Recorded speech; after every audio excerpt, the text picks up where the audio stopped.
চলো তোমাদের একটা জিনিস আমি দেখাচ্ছি। এই দেখো,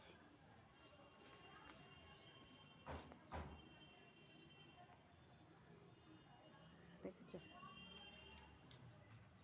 কত নিচের থেকে আমার আম গাছে বোল হয়েছে। গত বছর অতটা হয়নি, তবে এবারে অনেকটা বোল হয়েছে। সেই দেখো উপর অবধি হয়েছে, ঠিক আছে?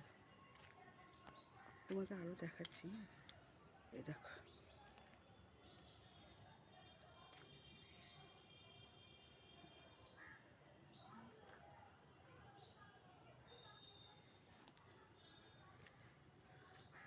তবে জানি না কতটা কি আম হবে। তবে এরকম বোল অনেক হয়, তারপর আম ধরে। কোনো বছর অনেক আম ধরে, আমের সাইজগুলো তখন ছোট হয়ে যায়।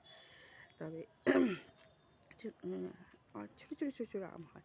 আর হনুমানের উৎপাতের ঠেলায় না পুরো মানে যত নিচে সে আমগুলো দেখো দেখো, হ্যাঁ, যত নিচে আমগুলো দেখো এখানে ডালের পর্যন্ত হয়েছে। দেখো, হনুমানের উৎপাতে না থাকে না এগুলো। এইখানে যদি আম ধরে সব নষ্ট করে দেবে এইগুলো। তবে যখন আবার আম ধরবে তখন তোমাদের আবার দেখাবো। আর এইসব ডালে হলে কী বলো তো, মাথায় লাগবে। এখানে যদি একটু বসি বা দাঁড়াই, মাথায় লাগবে আমগুলো।